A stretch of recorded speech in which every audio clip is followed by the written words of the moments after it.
feelings between the sheets. Why am I caressing my mama's fat knees? 세상을 보는 지역의 눈. 여러분은 지금 황동연의 시선 집중과 함께하고 있습니다.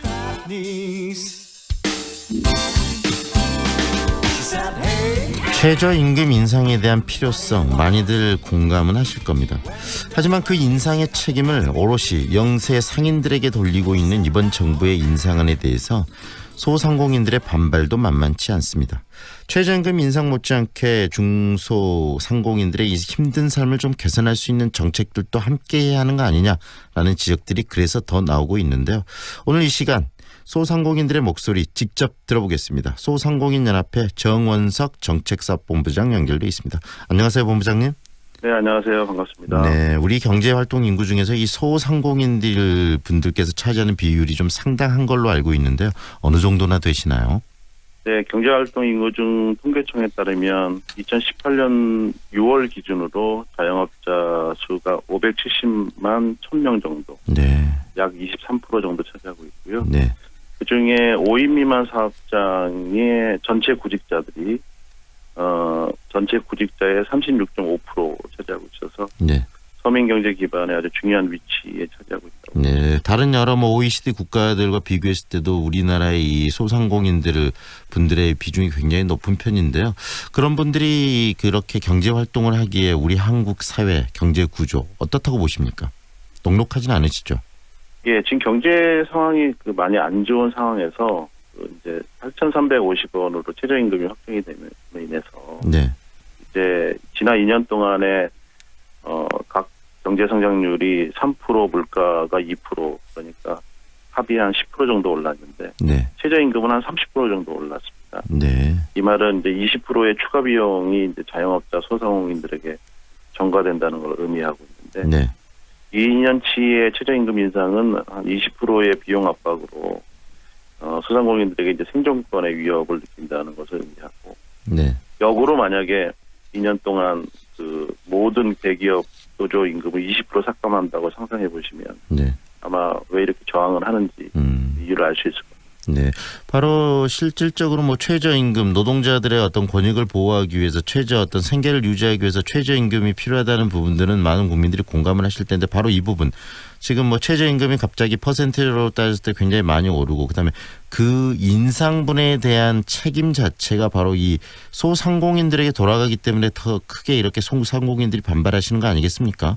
예, 맞습니다. 소득 주도 성장으로 인해서 이제 그 저소득층의 임금을 올림으로 해서 소비를 진작을 시켜서 기업의 생산성을 높인다라는 그런 의미를 가지고 있는데 사실은 저소득의 소비를 최저임금만 올린다고 해서 올라가는 것이 아니라고 보고 있고요. 네. 그러다 보니까 대기업이든 중소기업의 어떤 그 자금력이 소비로 연결되는 것이 아니라 자영업자들의 어떤 주머니에서 있는 돈을 꺼내서 취약계층의 일자리 근로자들에게 전가되는. 네. 그래서 책임이 어떻게 보면 소상공인들과 취약 근로자들 간의 그런 관계성에서만 나타나다 보니까 더욱 힘들어지고 있고, 소상공인들은 이제 폐업률은 더 높아가고 있고, 오히려 취약 근로자들의 일자리가 더 감소되는 그런 네. 상황.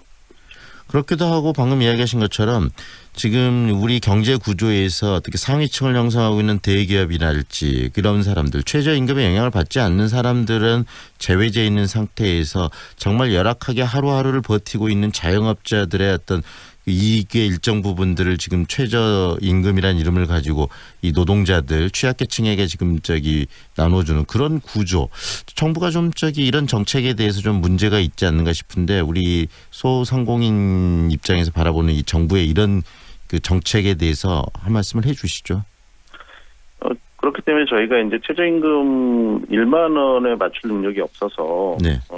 이 최저임금 관련해서는 이 기업의 그 스타일이 다 틀리기 때문에 대기업이든 중소기업이든 소기업 소상공인이든 그 기업의 형태나 그다음에 기업의 규모가 틀리기 때문에 그 최저임금을 지불할 수 있는 능력 또한 틀리거든요. 네. 그러니까 대기업이든 중소기업은 최저임금 그 이상의 것을 지불할 수 있는 능력이 돼 있지만 소상공인들은 그 최저임금이 과도하게 인상이 되면 지불할 수 있는 능력이 너무 없다 보니까 오히려 최저임금을 못 지킴으로 인해서 범법자를 양상하게 되는 그런 네. 현상이 되니까 최저임금법에도 업종별 차등 적용에 대한 논의가 있고 네. 그래서 가장 영세하고 최저임금의 영향률을 가장 높이 받는 5인 미만 사업장에 대해서 최저임금을 차등 적용해달라고 주장을 했지만 그 주장이 받아들이지 않고 고려조차도 안 되고 심의조차도 안 돼 있어서 참으로 안타까운 현상입니다.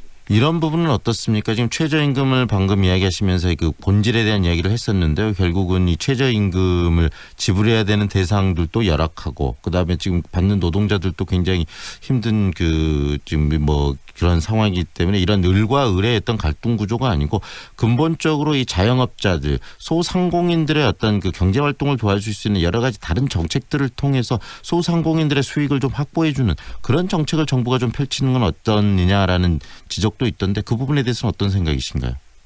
소상공인이나 자영업자 업계에서 가장 문제가 되는 그 현안 사항들 중에 뭐 최저임금 문제도 있고 네. 그다음에 상가 임대차 보호법에 관련된 문제도 있고 그리고 카드 수수료에 대한 문제도 있고 네. 뭐 대기업의 뭐 갑질 관련된 불공정 문제도 있지만 네.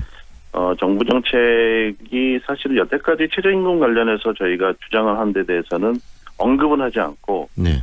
이제 다른 어떤 구조적인 어떤 다른 부분에 대한 언급을 자꾸 대체를 하다 보니까 네. 소상공인 페이를 통해서 수수료를 뭐 줄여주겠다. 그러니까 상가임대차법 개정해서 상가법을 통해서 임대료에 대한 부담을 좀 줄여주겠다고 하지만 네. 그런 그 현안 사항들은 상당히 장시간의 그 기간을 요하는 것이고 네. 최저임금 같은 경우는 당장 2019년도 1월 1일부터 바로 시행되는 문제이기 때문에 이게 현장감이 떨어지는 정책을 너무 피고 있지 않는가 네. 이런 생각을 갖고 있고 네. 저희는 바로 즉각적으로 어떤 제도적인 개선뿐만 아니라 네. 그 현상의 문제로 풀어야지 다른 문제로 풀어가는 것에 대해서는 오히려 더 문제를 만들어가지 않나 네. 생각하고 있습니다. 최근에 국세청이 자영업자와 소상공인들 대상으로 또 세무조사를 좀 유예하거나 좀 면제해 주겠다 이런 이야기도 나오고 있는데 의미 있는 대책이라고 보시나요? 이거는 지금 자영업자 소상공인 업계는 세금 탈루에 대한 그런 부분이 상당히 미비한 것이 뭐냐면 네. 대부분의 그 매출 단위가 85%에서 90% 정도가 카드 매출입니다. 네. 그러다 보니까 거의 투명하게 그 매출이 잡혀 있기 때문에 네. 이게 세무조사를 유예하겠다, 면제하겠다는 거는 어떤 의미에서 보면 좀 생색내기라고 볼 수가 있고 이게 뭐 세금을 탈루해서 최저임금을 주라는 얘기밖에 안 들리지 않느냐. 그래서 말도 안 되는 정책일 수 있겠네요. 예, 말도 안 되는 정책이죠. 네. 그런데 정부가 좀 그런 이야기도 좀 꺼내고 있는 것도 어떻게 보면 그런 부분들이 소상공인들을 더 좀 분노케 하는 부분일 수도 있을 것 같은데요. 오늘 29일에 대규모 또 소상공인들의 집회가 있다고 들었습니다. 어떤 이야기들을 좀 꺼내놓으실 생각이신가요? 장사를 해야 되고 하루의 생계를 유지해야 할 소상공인들이 그 생존권 사수를 위해서 거리로 나온다는 것은 저희들만의 문제가 아닌 것 같고 네. 국민들에게 저희들의 처지를 좀 알릴 수 있는 계기가 되길 바라고요. 네. 소상공인 정책에 대한 정부의 그 땜빵 형식의 대책이 아니라 네. 근본적인 대책을 좀 촉구하는 데 그 의미가 있다고 보고 있습니다. 네, 정부가 정말 근본적인 대책을 좀 수립을 해야 될 것 같은데 그런 부분에 대해서 좀 고민이 좀 많이 부족한 것 같아서 안타깝습니다. 앞으로 또 어떤 진행 추이를 보고 우리 본부장님과 많은 대화를 좀 저희 방송에서도 나누도록 하겠습니다. 오늘은 여기까지 듣겠습니다. 고맙습니다. 네, 감사합니다. 네. 지금까지 소상공인연합회 정원석 정책사본부장과 함께했습니다.